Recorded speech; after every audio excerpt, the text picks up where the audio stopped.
I'm Dr. Rose, broadcasting live. Tonight we have two very important guests. But before I get there, I want to wish all our Muslim brothers and sisters in Guyana and around the world a happy Eid al-Adha holiday. Eid. I hope I pronounced that right.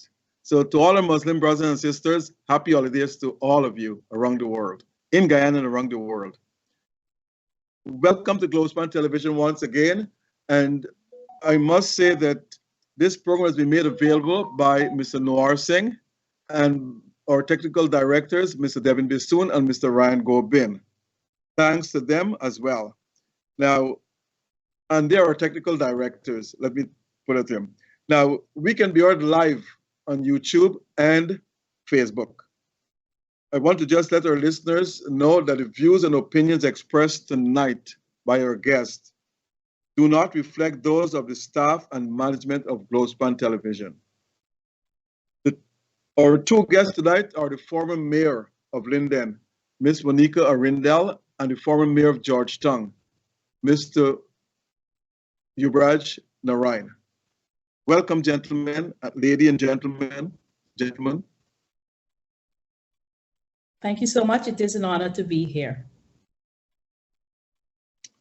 Tonight's topic is vast, but first we talk about the politics, as you all know. Now, I start with you, Mr. Rendell. What is the politics like at Linden as we speak? Well, I believe for now, Linden is settled, calm, and just waiting for Congress. Persons are getting themselves ready in order to vote effectively and efficiently. So I think so far we're just setting ourselves up and in preparation for that. Are the people satisfied with what the government is doing, with what the municipality is doing at Linden, or they're dissatisfied? So I don't think we're ever satisfied. We're just hoping that more can be done and that it can be efficient and effective. I think a lot of the work being done, they're being done very poor, especially with the roads. Municipality is still in its learning phase. And I'm hoping that, of course, they'll catch up very quickly in order to be more effective. But I think everybody is balancing out well. Linden, of course, we'd love to see more from the government being done here. And we know it's in the final year preparation for national elections. And I know the project for the bridge is now going to start, or at least starting up, which has been in effect for, I think, over about 3-4 years. They've had the evaluation process and so forth. So we're looking forward for a lot of things to be done. But contentment may not be the right word. We're still waiting to see what really will be given to us. Mayor Narain, can you, or say former Mayor Narain, can you tell us the beat on the ground in your area there in Georgetown and its suburbs? What the people are talking about, what they're saying about the government, what they're saying about the city, and so forth. Well, thank you very much, Dr. Rose, to have me on your program. Georgetown, the city of Georgetown is still in the same stagnant way. The government move ahead and impose themselves on the city council, which I am reading in the papers. I'm listening to the people on the ground. There's no sort of help. There's no proper subvention allocation to the city of Georgetown. 30 million Guyana dollars is not enough. I make mention of this many times on your program and other programs, where the city of Georgetown, it's a hub for the entire nation. The city of Georgetown has potential, but government need to play their role in the municipality of Georgetown, and unless that is not happening with central government and the municipal government, you will always find chaos. The same thing actually they're doing to me. I believe they're continue that with the city of Georgetown allocation of funding. When you were mayor, you fought against a lot of things and you tried to tell the central government, look, We are elected to govern or to rule the city of Georgetown. And we are willing to work with you, the government. What was the response from the government when you made those requests? Because I know you mentioned you made those requests. The government of Guyana, the PPP led government by Dr. Irfan Ali, never wanted to work with Georgetown City Council, never want to engage the City Council. I don't know for what reason, and I want to be on record here. They make claims of auditing books and all these fancy stories. I can say in my tenure as mayor of the city of Georgetown, every year, the second day of January, a letter prepared from my office to the Auditor General office to audit the books. And they came, when they took office, Dharmlal did a forensic audit. Couldn't find anything. The report was not available even to the city council because there was nothing to be found at the city council. And mechanism is put in place in my tenure. We pass a internal audit policy. We pass a fixed management asset policy, movable and immovable. Those things I left there. I don't know about now if it is still in force. They still move forward with it. I only can speak on when I was mayor of the city of Georgetown. PPP government don't want to work with the city council because they believe that they should be in control of the municipality of Georgetown.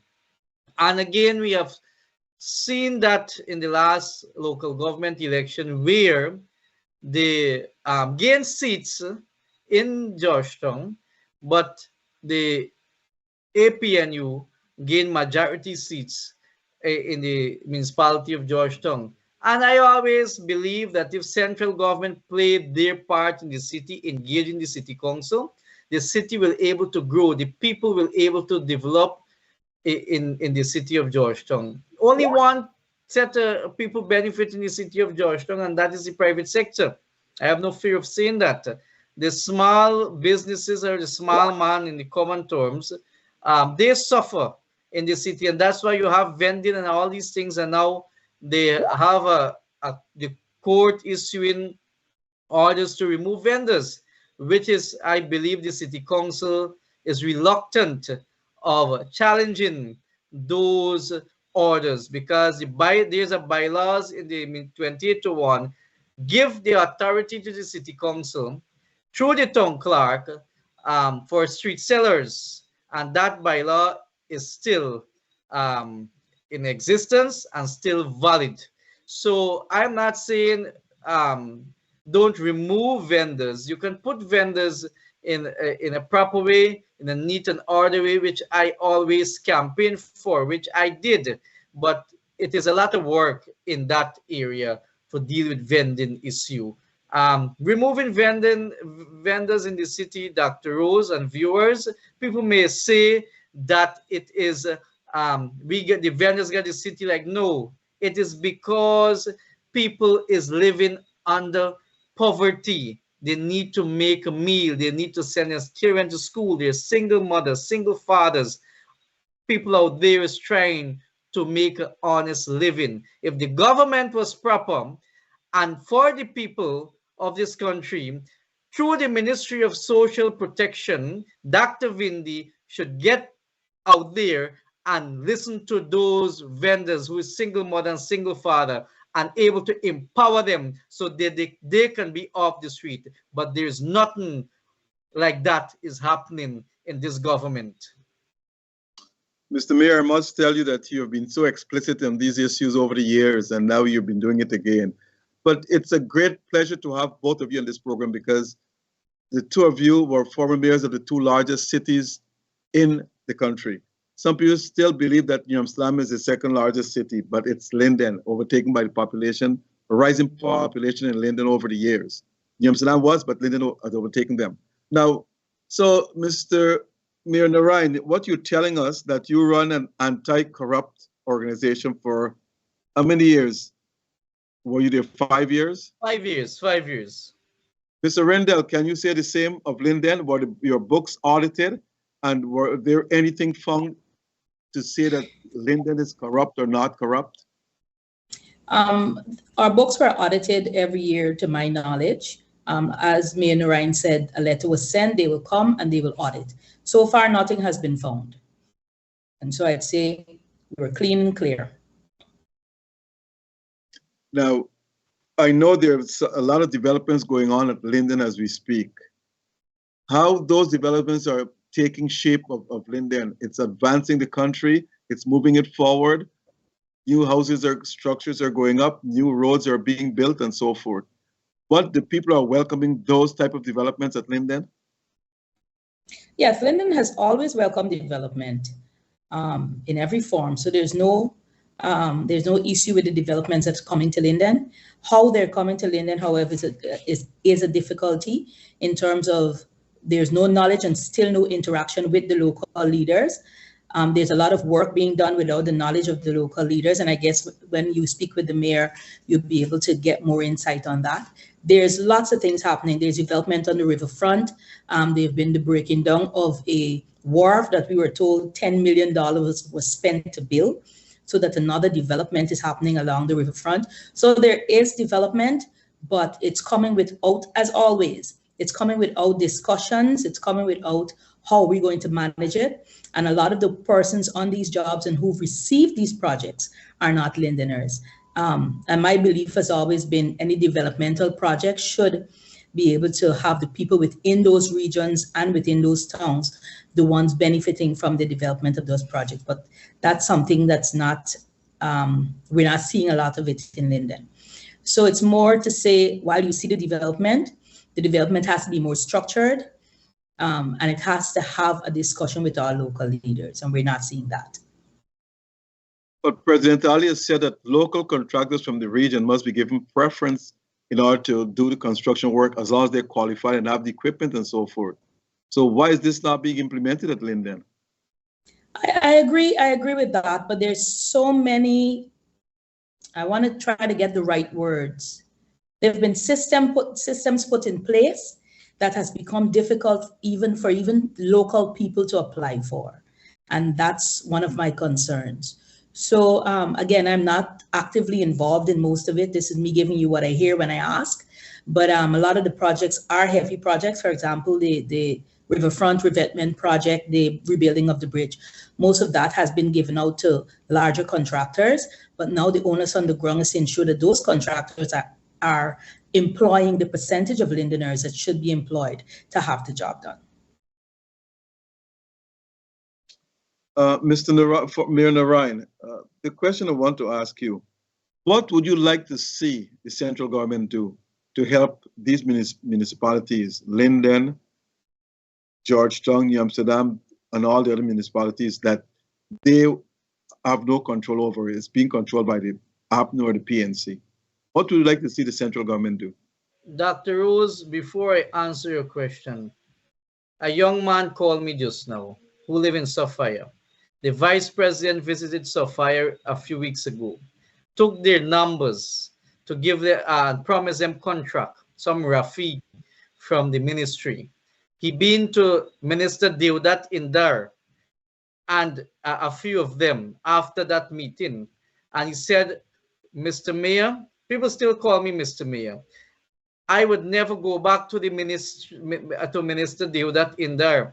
The way the guy speak to us, think that we are living in pig pens. And from there, he went to the Ministry of Local Government to meet Sonia Parag. And he said, the secretary said that she's not meeting anyone. They went actually 3 times to the local government ministry and never to reach Minister Sonia Parag. And this contract was promised to the Sophia residents by the vice president a few weeks ago. Said, Mr. Mayor, that people get the contract who is living out of Sophia. And one gentleman by the name of Sukram, who received a contract to build a road, and his road is almost complete because he is an aligned member of the People Progressive Party. So these things are not new. What I want to see that government to do or to do more in municipality like Linden, New Amsterdam, Georgetown, and other areas is that they're not doing a favor for these municipalities. There is an act called the Fiscal and Transfer Act, which outlined very clearly, which is an act that passed during Jagdeo regime that stipulated the allocation for municipality, including the city of Georgetown. This act hasn't been honored by the People Progressive Party government led by Dr. Irfan Ali. It's a shame, it's a disgrace, it's a violation of our constitution and democratic principle, Dr. Rose. So we are not taking our begging bowl. We lost Mr. Narayan for a minute there. Mr. Narayan, are you there? Yes, I'm here. You hearing me? Okay, I'll go to you, Ms. Arindal. Now, Linden, I think, is one of the fastest growing communities. There are lots of youths at Linden. I think it has the second youthful population in the country right now. What are the prospects for those youths? Are they having opportunities to advance educationally and job-wise and everything else? Hi, yes. I want to say we're right where we were. There are a lot of activities and a lot of things sounding as though it's happening, but nothing is really happening on the ground. In relation to jobs, I know there've been a lot of government gold projects, gold scholarships. Those scholarships are from universities that I'm unaware of what they are, but there are some persons involved in that. But we still have a high level of unemployment in Linden. There has not been any significant increase in job opportunities in Linden. But of course, with the advent of online learning, we've seen an increase in persons applying for those online learning courses. But outside of that, there's nothing else happening. It's the same thing that we've seen over the period of time. So we've just been at a standstill, kind of. And again, I'd say if there's more communication and conversations, then we know what people want. You're talking about the increase in youthful population. We're still waiting for the census to come out to really have an idea of what is happening in Linden, how it has grown, where populations are the largest, and what services need to be provided. So we're still at the same place, to the best of my knowledge. But how is a 10-day work program benefiting Lindeners? So there is a 10-day work program. Sadly, I have seen a decline in that program over the past, not this month, the month before prior. There have been a lot of either persons are no longer working or they have been transferred to other areas. I have an issue with the 10-day work, and that has nothing to do with the employment process. It has to do with the significance of why we have such a job. We have a lot of 10-day workers who are coming on with no experience. They're sitting down in your classrooms or in your spaces, and they're refusing to work. And I believe that I think we spoke about this before, the development of such a project is really a great one, but it must focus on the fact that those persons cannot work those 10 days for the rest of their lives. They must go there, they must learn, they must develop, they must get into training, and they should advance to something else. I'm not seeing that. I'm seeing a consistency of persons' willingness to sit back and actually do nothing, and our taxpayers' dollars are going, I don't know where it's going, because all we're doing is handing people's monies in their hands who are not developing themselves outside of this process, and there's no futuristic plan for the 10 days job. So it is there. I have seen it, but it's not working for the people because it's not something that has been set in place that shows a change in a development. So, and also, as I said, there've been a decline in the number of workers over the past couple of months that I've seen, especially in the institution that I'm in. I have not seen most of those persons returned after about February, March time. So I can't see what else is happening on that program. And Mr. Narayan, I'll ask you the same question. Are you familiar with the 10-day workers? How is it shaping up in Georgetown? Well, that don't have the 10-day workers not much in the city of Georgetown. It's in the outer skirt of the city. But like for example, Essequibo, Bobis, and other areas, it is claimed that the 10-day workers have been utilized mostly sometimes to do political work for the PPP. And we don't want part-time and 10-day worker, Dr. Rose. If you're speaking of a vibrant economy, like Dr. Jagdeo and the president always speak of, the people deserve a full-time work, full-time payment. Poverty is real in Guyana. And when the president and the VP on air or international platform, they make different claims to the people internationally, which is different here home. The people deserve better. The people deserve a life that they can able to sustain their family. 10-day workers, it 40 and 50,000 cannot maintain a single individual in this crisis and this guava season, Dr. Rose. Now, Mr. Mayor Narayan, President Ali from day one has embarked on a One Guyana initiative. One of his goals is to actually unite the country, bring unity to the country, and make sure that no one left behind. And he has done this. He has traveled extensively throughout the country. He went to every corner. PNC, PEP, doesn't matter. He went to most areas. How is that taking shape in Georgetown? Dr. Rose, like I make mention before, and viewers, if Dr. Ali and his government really want to see one people, one nation, and one destiny, which he said he have in this program, One Guyana. For example, if you want to see One Guyana, you have to start to work with the municipalities which is governed by the opposition, the NDCs. You have to work with the opposition at all levels. You have to not only give your support or your region that you actually won large numbers of voters all the benefits of your government.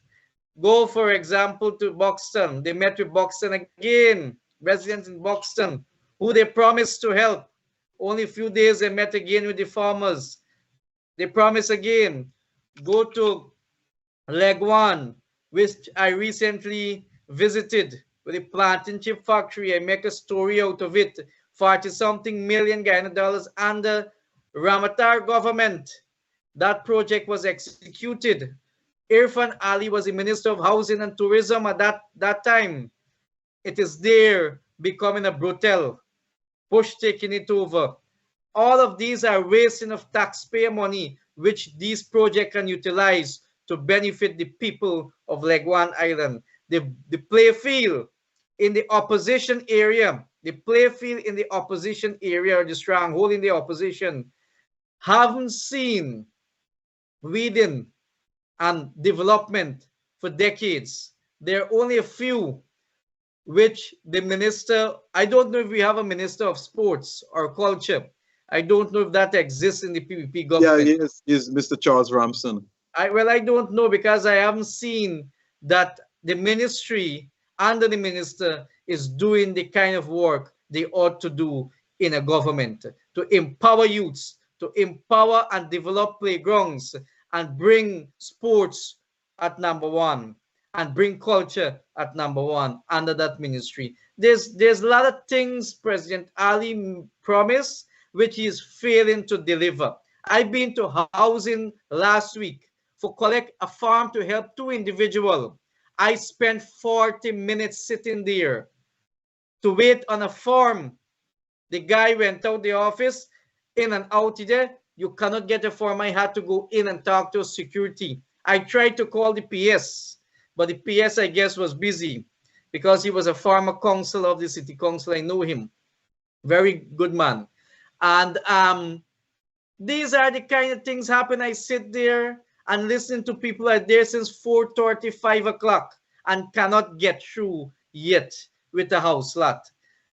You have to upgrade forms. There are many things that the government need to do. For example, I heard my colleague spoke about the scholarship and all these things. You have a government who approved 11 billion Guyana dollars to pay off university loans. Fantastic and great.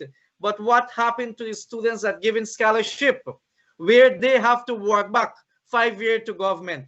That is discrimination. That is a discriminatory policy. If you do that for the University of Guyana, it must happen across the board. So you don't have to work back with government, because those kids or students who've been paid off loan, they don't have to work back with government. So it should be a general policy of the government. We have the resources, we have the wealth, can able to empower our youths to better education, free education in this country, Dr. Rose.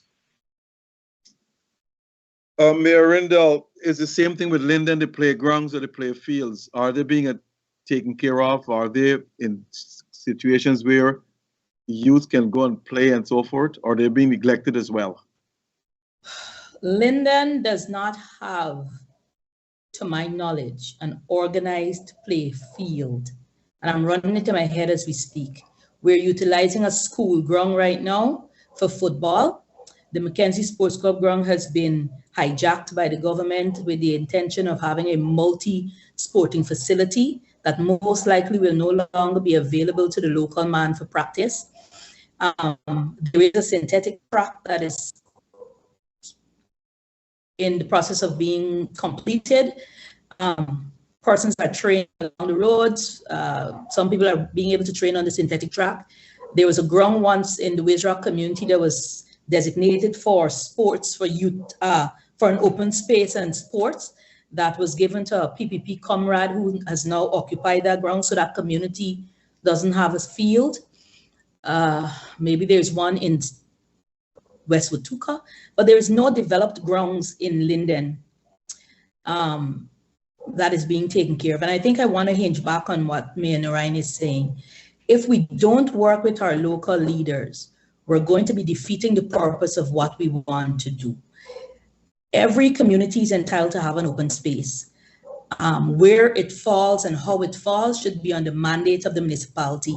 Open spaces are governed by municipalities. So the act of government taking over these open spaces and saying they will maintain them is counterproductive to what is needed in Guyana.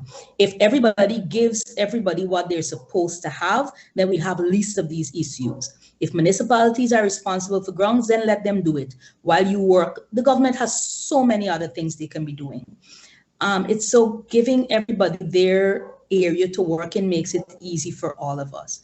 But I really hope that we can have some spaces. Linden has been excelling at sports significantly. We must have those spaces developed so that our citizens can be able to train in these areas. So, we've got to work on that.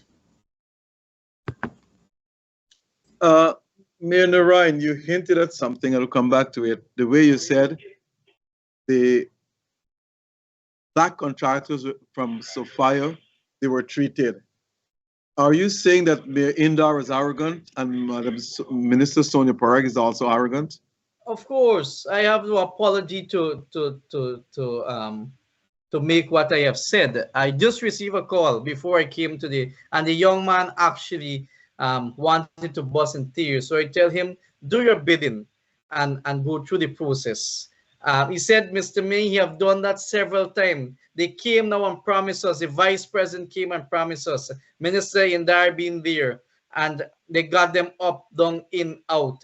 And this is how the African people have been treated in this country by this one Guyana propaganda that Dr. Ali and his fly-by-night ministers is they're claiming they're doing.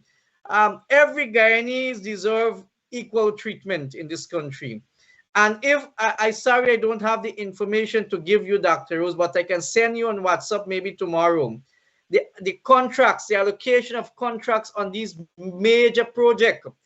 I have a list how it been allocated, the amount of money for the Heroes Highway, the over the river road, and several other areas.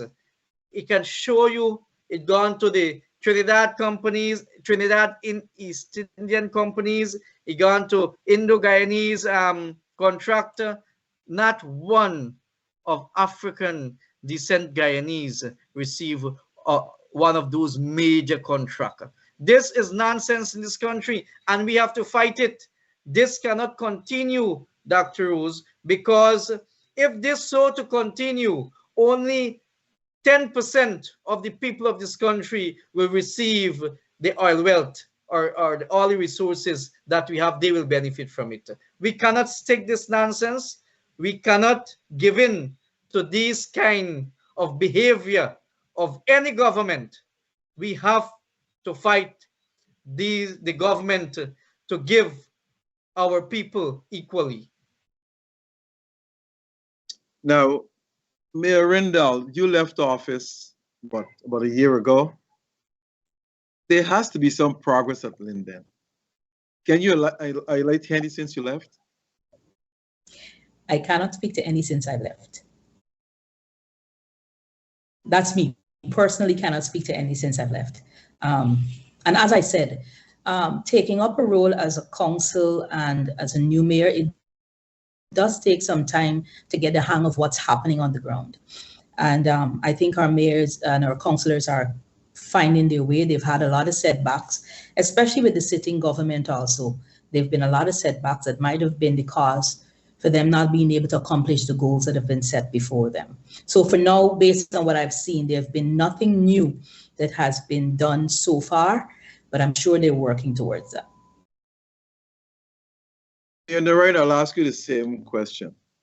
Have you not seen any progress being made since you left the office? Dr. Rose, like I make mention, the government going ahead and do projects without the consultation of the city council. I was mayor, and I believe it's the same 69 they continue with, because I have seen road finish in Georgetown, I wouldn't lie, but the drainage facility or the drainage system have been compromised in the city of Georgetown.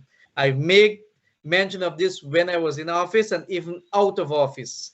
I have visited areas where they have narrowed the drains and they're building roads and extending these roads, which will cause chaos in the city later on. And they seem not to understand that. You will give a man a contract to clean the alleyway, the primary drains and the secondary drains, but if you don't have proper revetment and proper maintenance, it will go back the same way within 2 weeks. So the government is failing to engage the city council and to give in the city council the resources so that they can able to maintain these works that they had done or have done. So it is something that is continuous, Dr. Rose. And the government, I believe, they have no intention to make any changes in the governance structure. Mayor Rendell, you were mayor for 5 years. Can you outline briefly what were some of your achievements? You're taking my mind back. I think what some of the things that we've been able to do as a sitting council prior, we've been able to have our opening of our women's home. We have a women's home. We have 2 community centers that were developed in two of our largest communities. We have Amelia's Ward, which is the largest growing community in Linden, and we've had one in Blueberry Hill. We've been able to open, and that has not been fully completed, but we have our first open space in Linden. I know if you've visited Linden lot, there's not a lot of open spaces for persons to come out. And with the advent of COVID, we really try to get one of those spaces open. They have been, and those are works done by the council through collaboration with agencies and embassies and such like. We've been able to revise the municipality in terms of computerization of the municipality. We've had works done within the schools. I really can't remember, but those are most of our basic things we've been able to do across the board. We've had some work done in terms of the development of the burial ground, trying to make it as sustainable as possible. And I'm working with the council on that new project. But those are some of the limited things that we've been able to put in place above all the other small things that we would have worked on. Are you a counselor? Who? Me? You, yeah. Oh, no, no, no. Okay.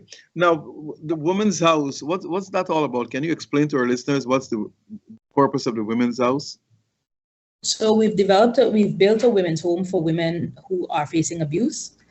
And that home is there for any person within the region 10 area for some safety and security. Mayor Narayan, I'll ask you the same question. What were some of your achievements as mayor? Thank you very much, Dr. Rose. Well, I will go with policy first. We passed city asset license lease disposal policy, flaming policy, internal audit policy, scholarship policy of the city council, grant and donation policy, amnesty policy, pile driving policy. All of these policies, and including I left about 4 policies on the desk. When I demitted office, I don't know if the council have taken that in consideration. We for Merriman's Mall, the Barber Association was granted permission under the council to construct their little stall so they can able to have a proper facility to cut their hairs, to sell their clothes to people who wish to do eatable snack it and so on. I can say to you the achievement, tractors was bought, a garbage truck was bought, compactor was bought, the city hall building I fought tremendously. I wrote letters and letters. I will publish those letters one day for city hall building, to the renovation of city hall building. I finished the solid waste building in Princess Street. I refurbished the health center, Dorothy Bailey Health Center on South Road. I refurbished the city constabulary headquarters on Regent Street, and also the city engineer building was in that decision as well. I haven't yet, I demitted office about a year now, coming to a year. I haven't yet seen the city engineer and the new council move ahead with that project. There were many things that we did to bring in revenue. We set policies to food handle certificate, ensure that officers out there inspect people who handling food, ensure they're licensed. All of these things the then council did. We set an amnesty policy that people can no longer come to town clerk or come to the mayor or go to any councillor to get amnesty. You have to go through a process and a procedure. To get that amnesty, it must be recorded. A report must submitted to the council. All of these things we had done. Crash grant and donation policy when I took the council. Though anybody could have written for a donation and the council make a decision, yes, give that person. There's no any longer that happened under me. I don't know about now if they still continue the policy. You have to submit the NGO name, be registered and all these things, so they check right in the NGO name and not an individual name. Scholarship policy is a policy. When I took the council, millions of dollars was paid for staff going scholarship, and they just left the work after. We put a policy in place that it must be budgeted for. It must be, when they finish, they must be able to work back with the council, and all of these policies and development. And there are many more I cannot list at this time, Dr. Rose, but I do have it in a sequence, how I did my achievement in my tenure as mayor. What was the most difficult times you had to get things done? My difficult times I had is with the government when they impose a town clerk on me as mayor. It was a blatant disrespect to the council. The local government commission, I keep make mention, that commission need to have some kind of reform, and nobody's taking up these things, and this is where I believe we have an opposition who is not paying attention to these things. The local government commission need to reform. If a council is paying the workers, paying the benefit, paying the NIS, why the council can't hire, fire, or discipline? You know, these are issues controlled by the central government, and that is a manipulation of democracy and democratic principle in our country. So imposing a town clerk to the council will only cause chaos. The government take control for the full staffing of that municipality, which the mayor and councillor can say, look, change this blind and put white blind. But the town clerk and the officer can say, don't put white, put red, and go against the council, and nothing will happen. So those are things need to be reviewed, and reform should take place at those levels. Arindel, the same for you. The town clerk was imposed at Linden as well. I believe so, yes. I think we've had the same difficulties in terms of the imposition of our town clerks, the micromanagement of the Commission over Administration and the Ministry of Local Government and Regional Development, and the ministers attempting to manage outside of the council. So I think they're the same issues.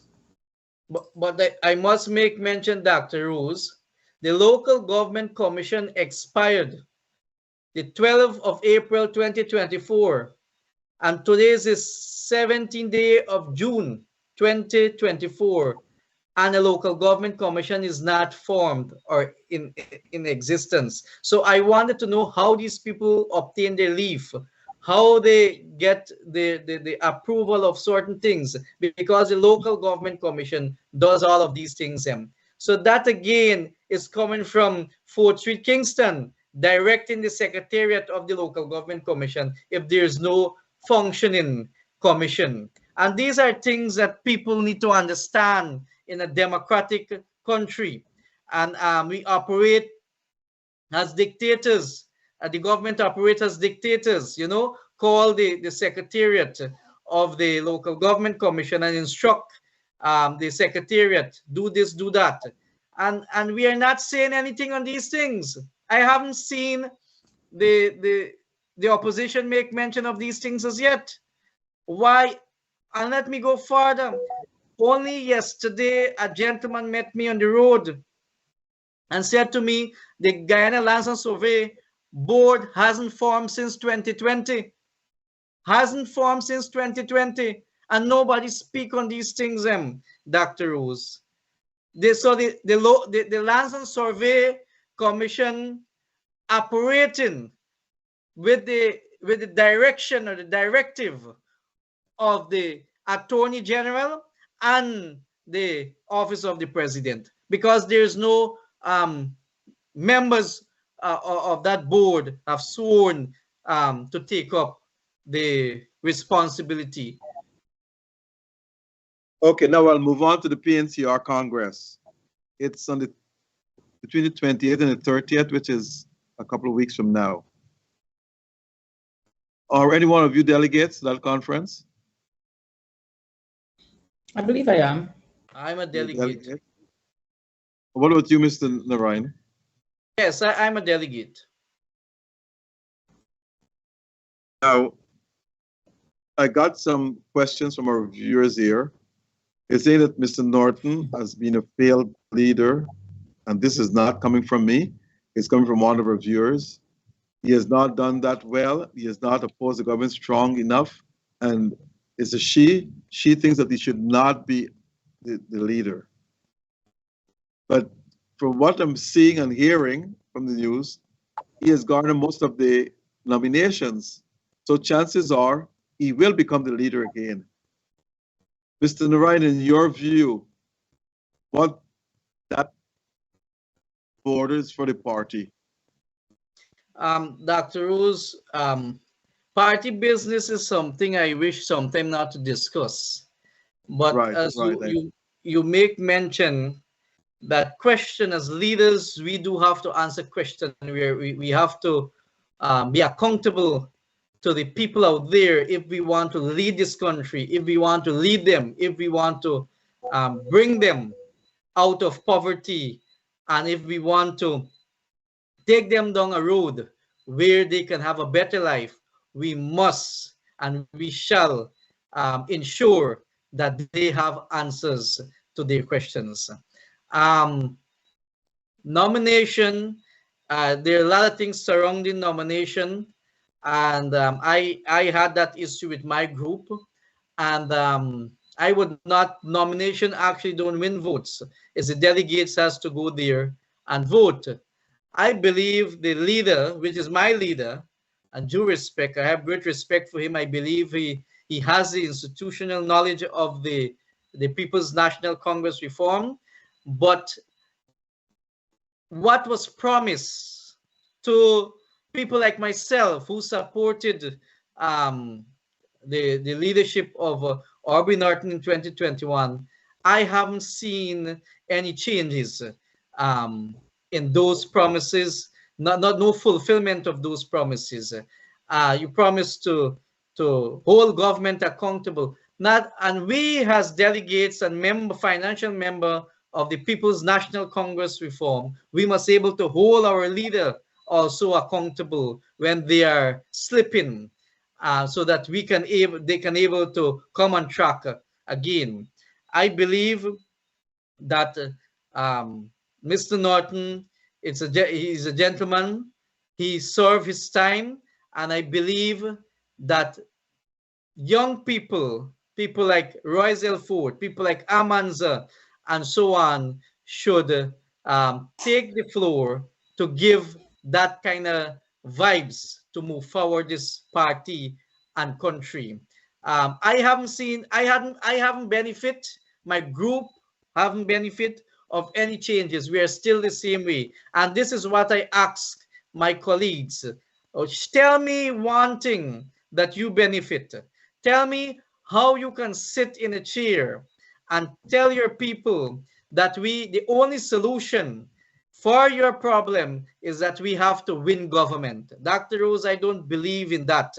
I believe whether we in government or out of government, we must able to find a way to sustain our supporters, our members, because you can't tell them, wait till we win government to send them children to school or put meal on the table. We must be compassionate towards these members and people in our party. I believe the man and who I support for leadership, Royce Elford, have those quality and ready to take this party on a different level. I have great respect for the leader of the PNCR, Comrade Aubrey Norton, and the Constitution of the People's National Congress reform give me this kind of prerogative and rights to campaign for someone who I believe will make changes and who will fight and hold the government accountable and ensure the people who support the opposition benefit equally. We don't need statement. We need to take the streets. We need to protest peacefully. We don't need violence. We need to protest. We need to write letters to the international community. They must know what is happening in this country. They must know how this government is vindictive and lawless in their policies. I haven't seen those things, any changes down the road from 2021 to now, Dr. Rose. Well said, Mayor Narain. Mayor Rendell, would you concur with what Mr. Narain said? I don't know about concurring. I just want to see democracy takes its place. And I agree with Matt about the nomination day and who takes in and who looks as though they're in the lead. It's about the vote of the people who are going to be there. And I hope that everybody votes according to what they've seen and what they want. I want something different, and I'll be going for something different, and that's, I just look at it totally different. Look, I'll give you one example. There's a scripture that I live on in the Bible that says, covet the best gift. I have watched the PPP in their era of leadership, and they have always taken a young person, put them in the leadership role, and have nurtured those persons to become who they want them to be.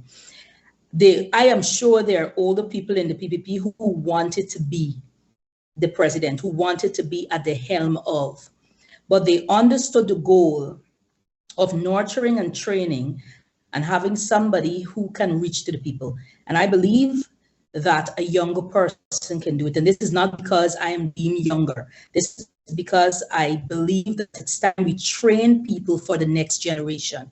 If we keep bringing in people who are already on their way out, then we're not leaving a legacy.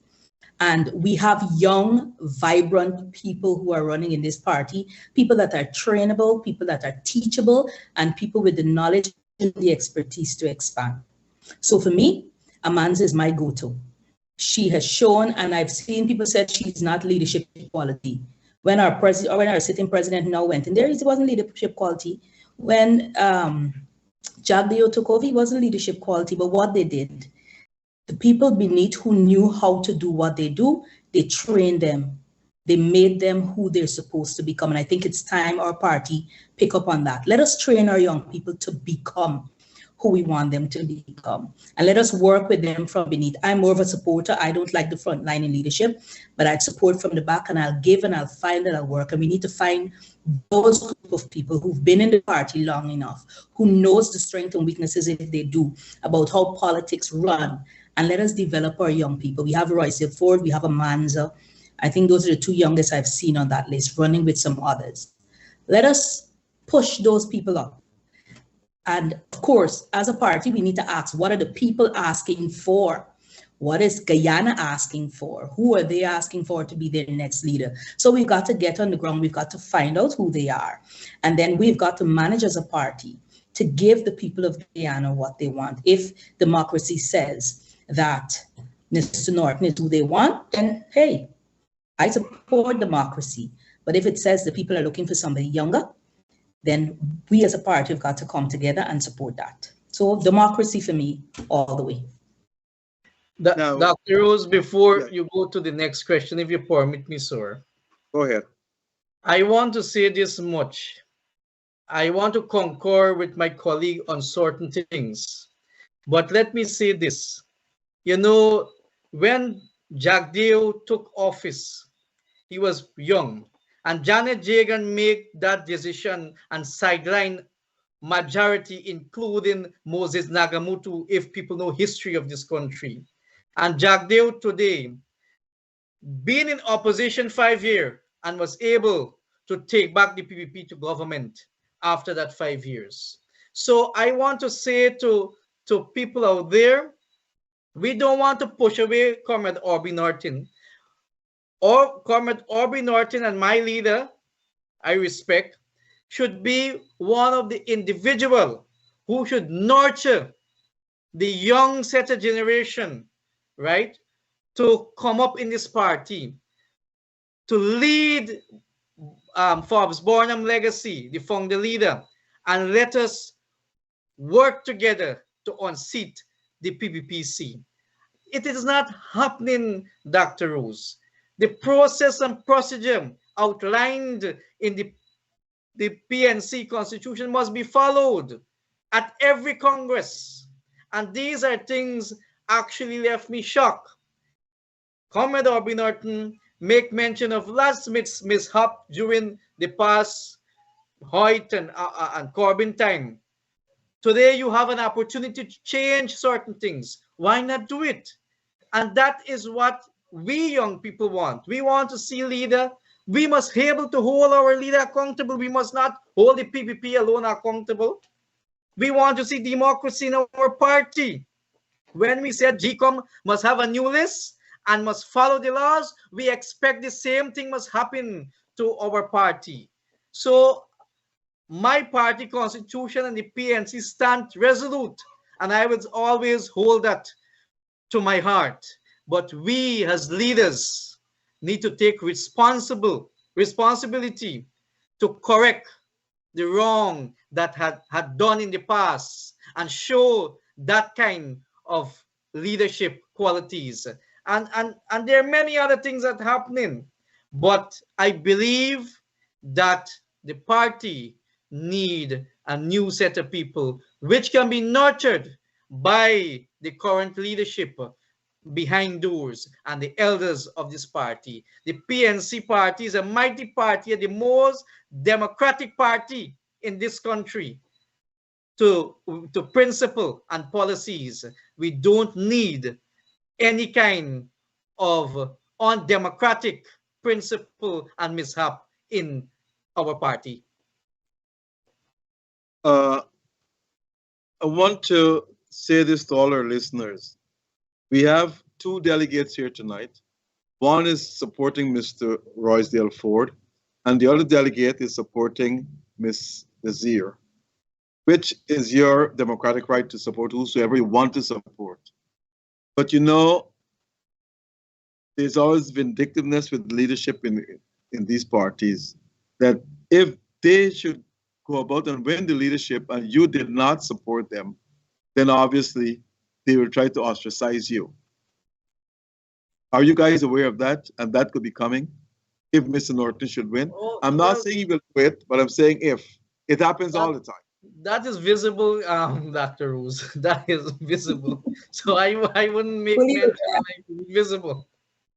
But it shouldn't be, Dr. fully Rose. That shouldn't be. If Mr. Norton win this Congress, we all should put whatever behind and we move forward, right? But process of the Congress is necessary. Bear my words. The progress, the process, the right process of this Congress is necessary. History will judge our party. History will judge the leadership. History will judge all who involve. So we have to be very careful and mindful. Now, well, I'm well aware. So I'm well aware and I'm not worried. I know. you're not worried about being ostracized. Not worried at all. You're bracing yourself for it just in case.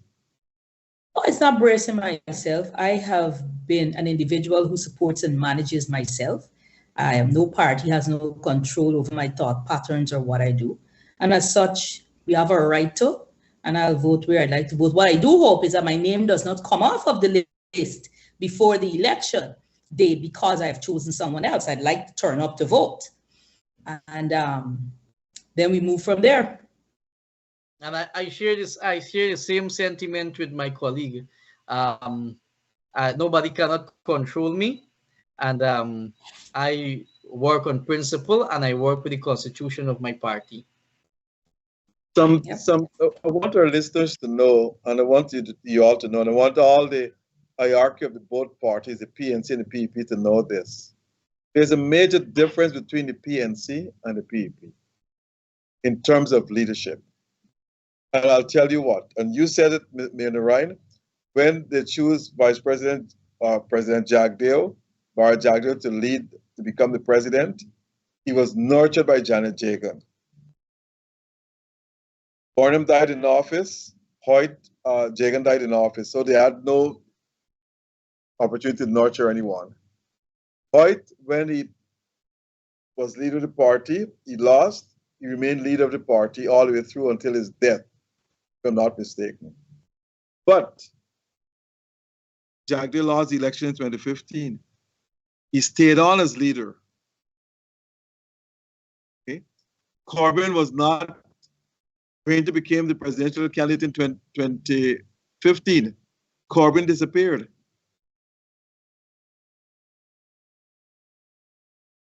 Norton became the leader of PNC. Granger disappeared. Now, why these two leaders just move aside and then try to nurture these other leaders is because they put themselves ahead of the party, and that's my opinion. They did not think the party is bigger than them or greater than them. They still want to control, but they moved aside. Now, the other question I want to ask you all is this. I was told that the party has room to have a presidential candidate who may not necessarily be the leader of the PNCR. So Norton could be the leader, but someone else could be the presidential candidate. My question to both of you, do you think Mr. Norton will allow that? Like I said, Dr. Rose, I am not Mr. Norton. I don't, Derong, Mr. Norton, I don't know anything. I just read in the news, you know. I can't really to make a comment on that. Well, if Mr. Norton will allow that or not. He is the current leader of the People's National Congress Reform. He's my leader. I have great respect for him, but I can't answer that question. I have to be honest. Yes, I cannot answer that question, but I do hope that when they take the floor and if they become leader, whoever sits on that CEC, that they make a decision for the betterment of our country.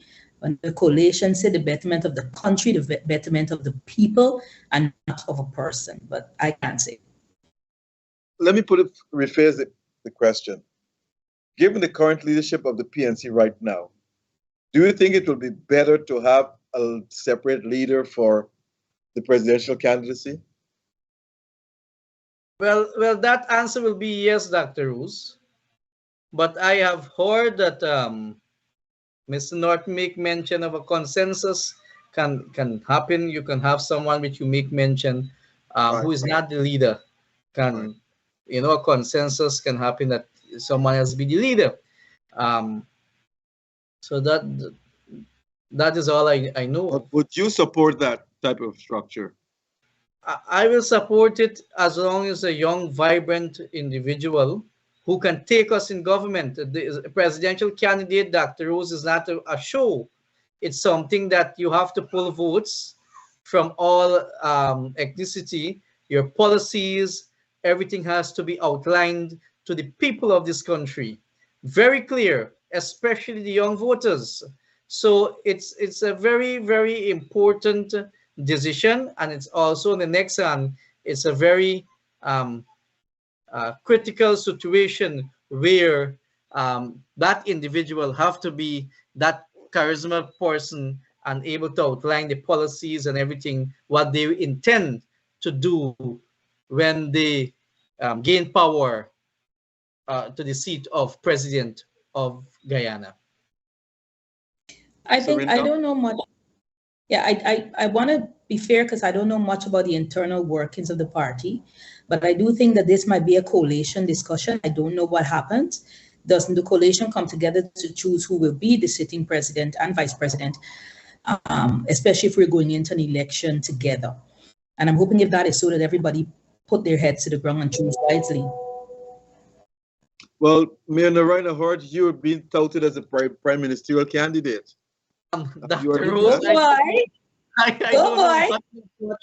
I haven't known not know such, Dr. Rose, and I accept your blessings and your good words, but I haven't known anything of such, and I believe that, like I make mention earlier, that processes are very important. There are other people than me, myself. I believe they're wiser politician out there than myself. I am a humble servant of the people.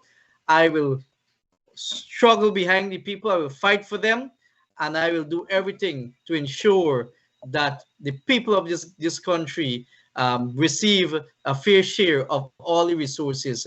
I haven't heard or any mention hear anything of such. I don't know anything of such, Dr. Rose. So please forgive me. Mr. Rendell, if he's asked to be the prime ministerial candidate, would you support him? Your microphone. Sorry, Mr. Narayan has my vote. Once he's able to take that, I don't know what the grades will do, but hey, you got my vote. My next question to both of you. Thank you very much. No, seriously, I heard so. I'm telling you, I heard that you'll be the prime ministerial candidate, and in this case, the first vice president, if you should win the elections. So you have a tough task ahead of you, but you have experience. You've been the mayor for 5 years, so that should give you a lot of experience in management styles and skills and so forth. Now, the next question to you, Mr. Rendell. Are you expected to be on the list to become a member of parliament? And if they won the election, become a minister, seeing that you have the experience as mayor? 5 years experience, no. We can't throw it away. And the two of you are very bright. two bright people I've seen. I'm not on any list to become anything, sorry. But you No. wouldn't like your name to be on the list just in case you Oh my. become minister of local government, you become minister of something. Politics is politics. I don't know. I'll pray about that. Politics has not gotten the best of me. I don't know. No. Yes, I don't Narayan, you're know. saying something? Narayan will do the vice president stuff for me. I'll back him there. Dr. Rose, like I said, I don't know about these things. Dr. Rose, I believe serving the people at a humble level, I'm fine with that. I want to interact with people. I want to know more. I believe that, you know, getting to know people and interact with them, it helps you to develop that skills and quality for further leadership. And I believe that I am doing that. I'm not touting for any position.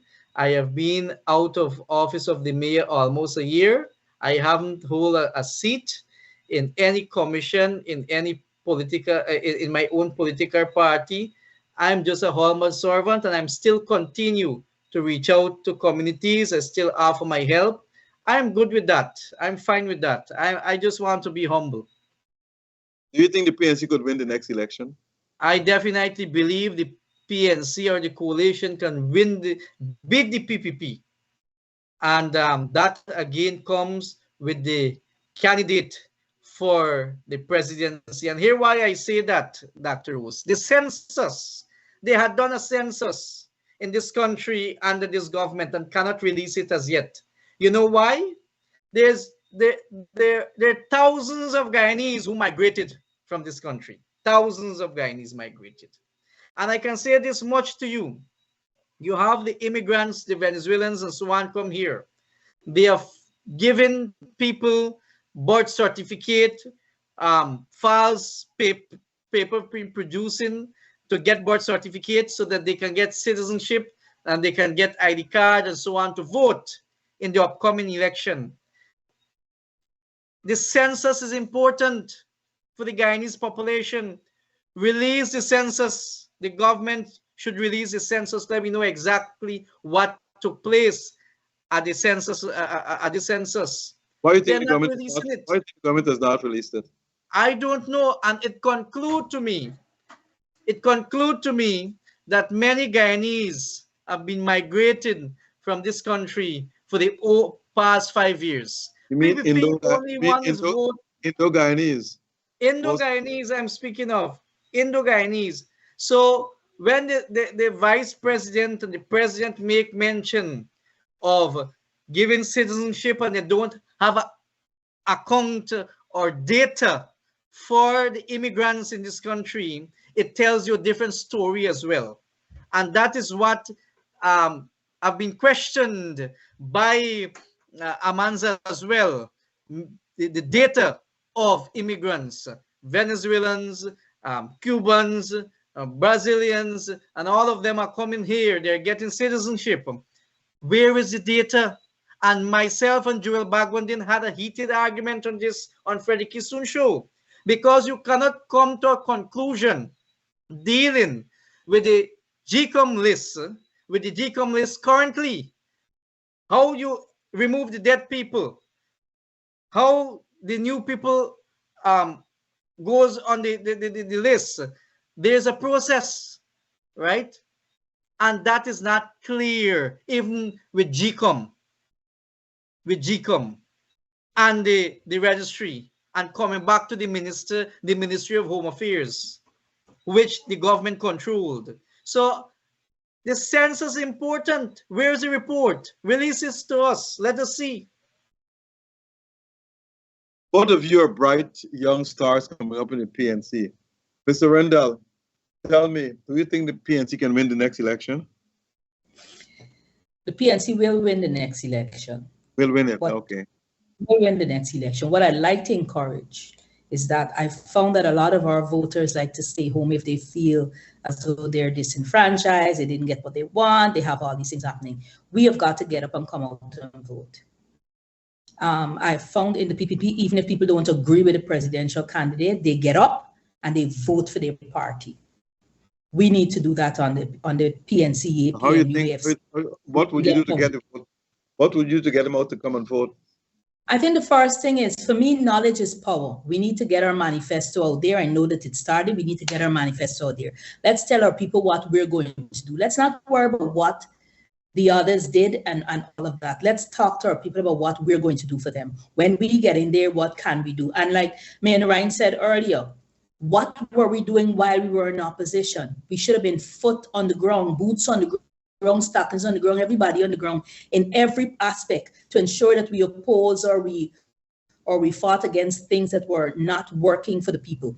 And so we need to tell our people what we are going to do for them. We might hear no story. We might hear what nobody else to do. Come out with a manifesto that says this is what we're going to do and this is how we're going to do it. And then when we vote, we know what we're voting for and we can hold you to that. So we are going to win, but we need to put knowledge on the ground to our people and let them know that when we get in there, we're working for the people of Guyana. But we'll get it. Very confident, and that's good news. Well, you all have a map. The map should be out there. The road ahead is another year and a half going into elections, so you have ample time to do what you all have to do. Now, let me turn now to cost of living. First, I want to talk about the teacher strike. Briefly. Just think about the teacher strike, Mayor Ryan. The teacher strike, Dr. Rose, I have been out there with them. I know they cry. The teacher strike, it is necessary. Royal Ford had won the case, and now you see the Attorney General going to appeal that case. It tells you a different story again.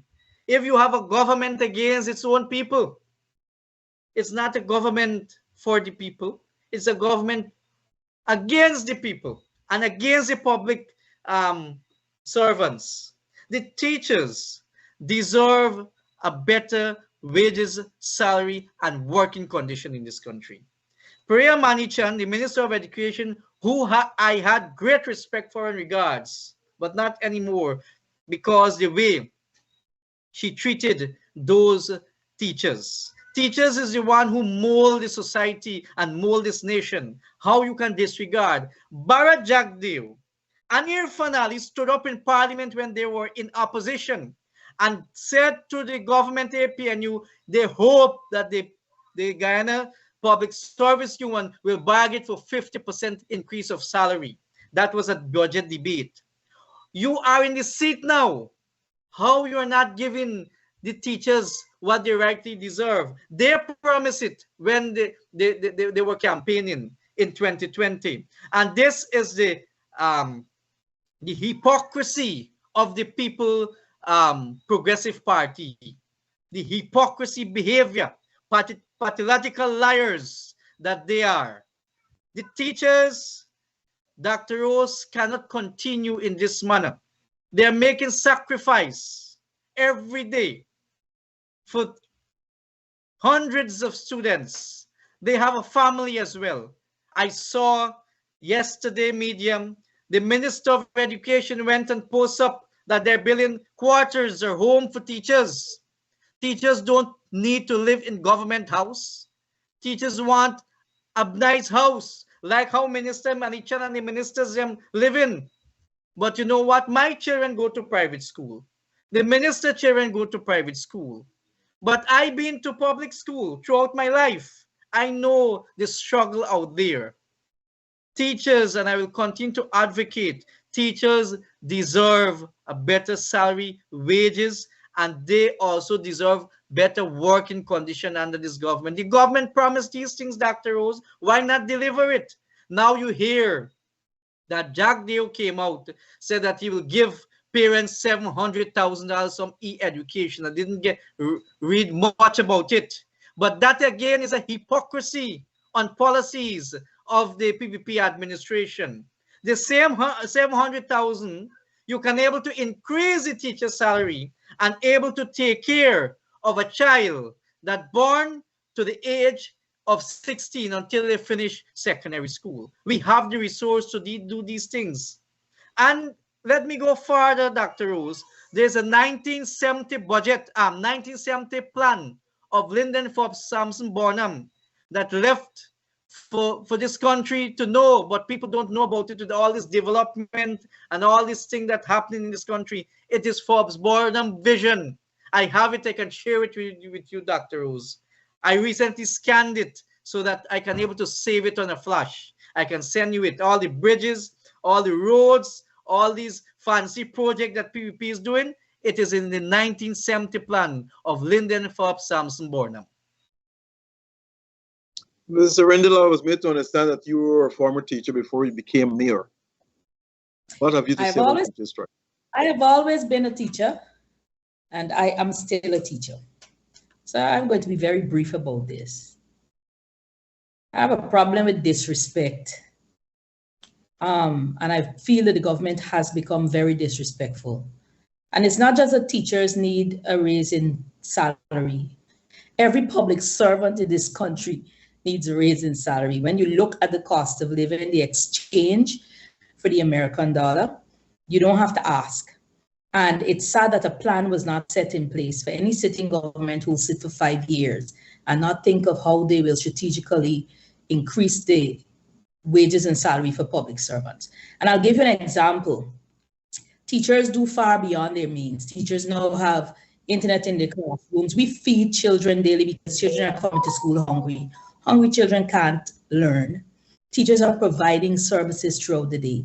I don't reference and talk about this because I'm very, very angry and disturbed at the line of how the negotiation process is going. For a government to take its working class and to carry it to court and to carry it to CCJ is just totally disrespectful. I think this government is blatantly disrespectful.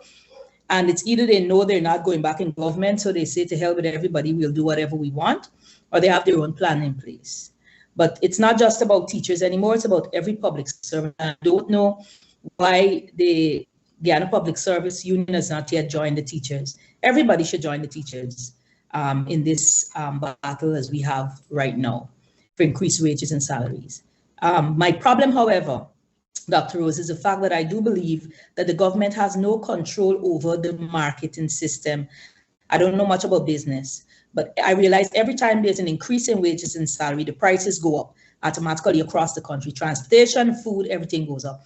And I believe because there's no control over the market. So it's not even just about raising the salaries, it's about government becoming more, planning better for their people. I don't know much about business, as I said, but there need to be some correlation between the rising prices and the increase in wages and salaries. Even when government gives out these cash grants that keep raising miraculously every year, the minute you receive that cash grant in your hand as a parent and you go to the market, the price has gone up.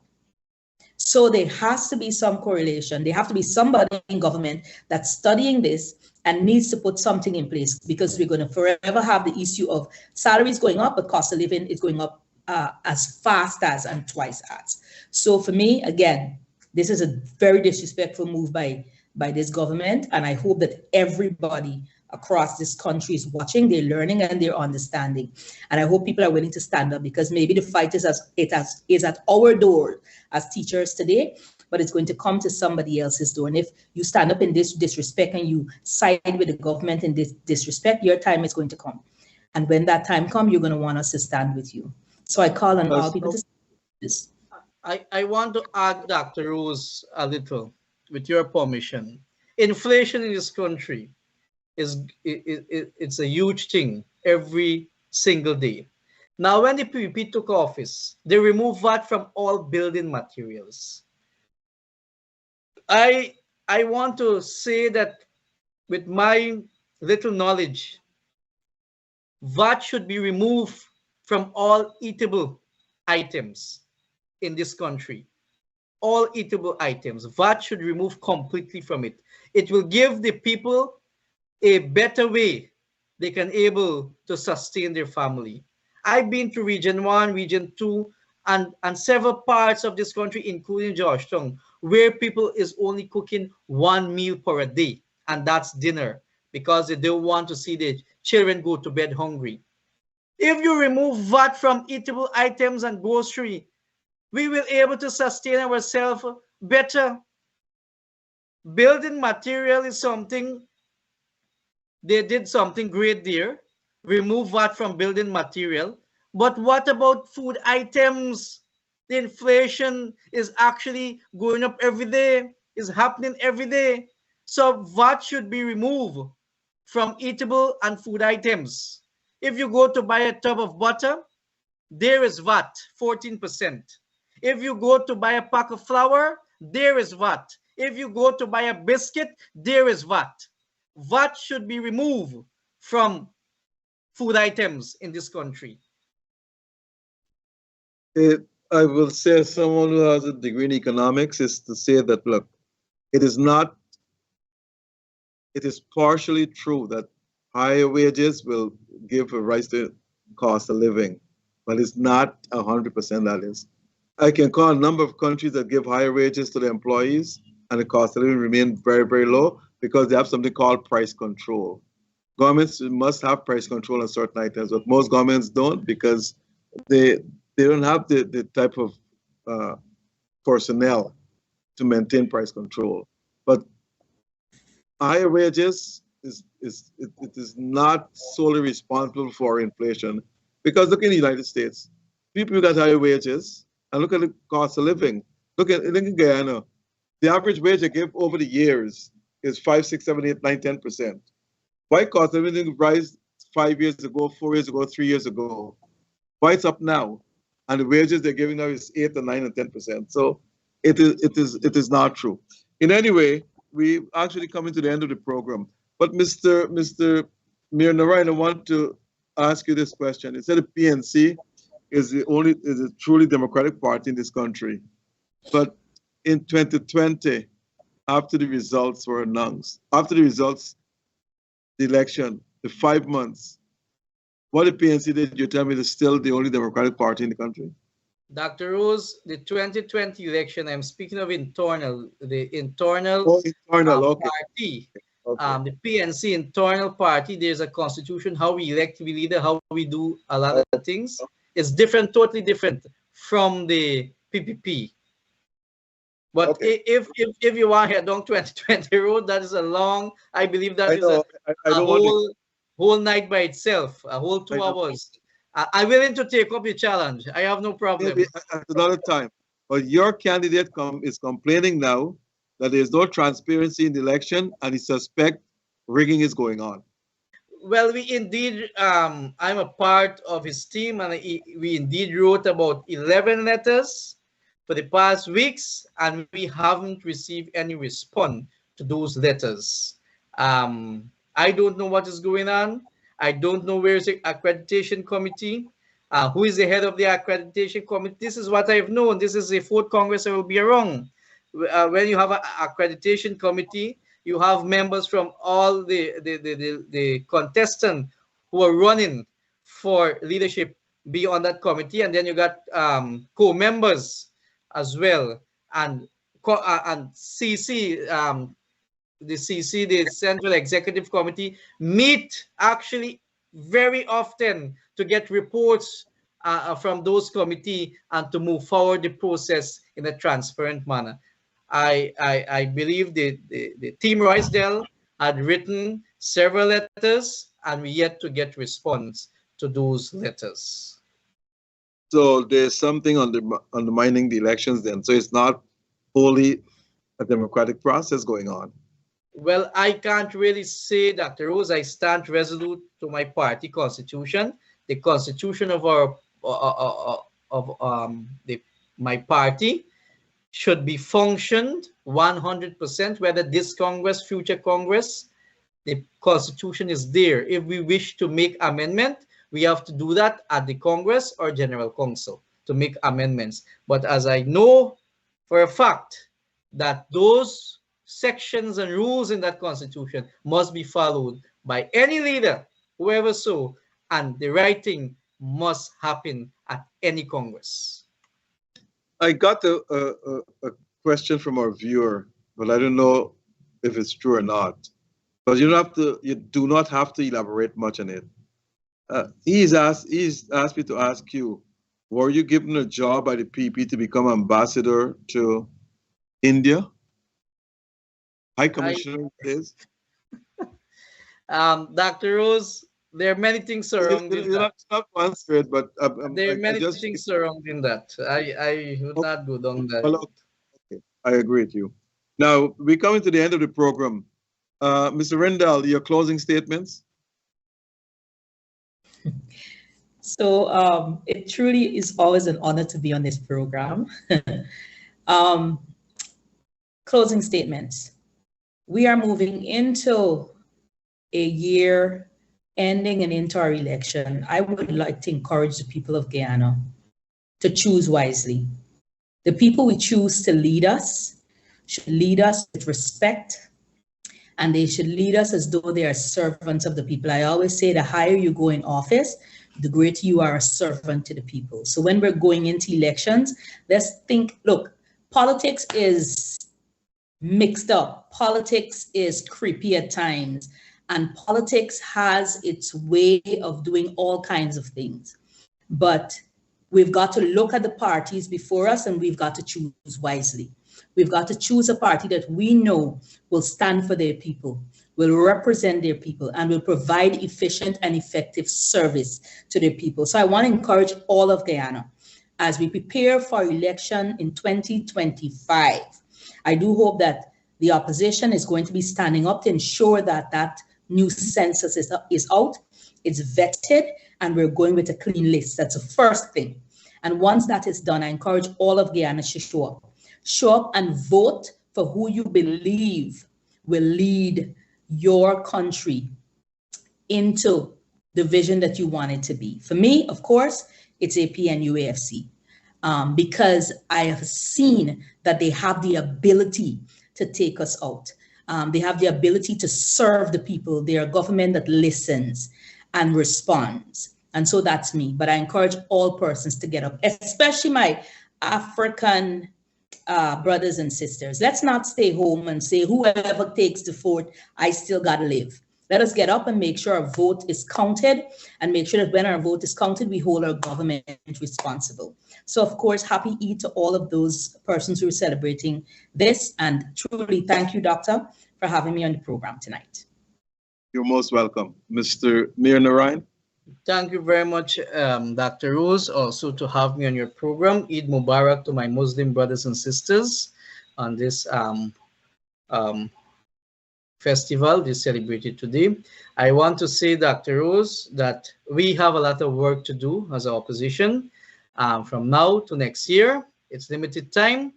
And also, I want to encourage the Guyanese people, especially my Indo-Guyanese, to think wisely at the 2025 upcoming general and regional election. Let us not be stagnated with one political party. The APNU AFC will deliver, and we will work with you to ensure that the resources that we have, you have fair share of those resources. We have a lot of work to do. Come on board with us. Let us walk this walk and not only talk it. Let us move forward with the development of our future Guyanese brothers and sisters. Let us take Guyana to a standard that where no poverty will exist in our country. No one will suffer from in our country. So let us walk this path to develop our country and our people together. Thank you very much, Dr. Rose. Folks, you have all it here tonight from two of our most brightest young leaders, and they have done an excellent job tonight. I will say that readily. Now, in closing, I want to thank all our viewers for listening. I want to thank Mr. Noir Singh for making this program available, Mr. Devin Bissoon and Mr. Ryan Gobin, our technical directors, and a special thanks to all of our sponsors, because without them, we can't continue this program. So thanks to all of you, and thanks to you, Ms. Mayor Rendell and Mayor Narayan, for coming on. And it's been a pleasure having both of you here tonight, and I'm sure to bring you all back. And I concur with most of the things you all have said, but it's up to the viewers and the listeners to tell us in their assessment of what they think of both of you, your answers and so forth. So once again, thank you very much and have a pleasant evening, everyone. Thank you. Thank you again.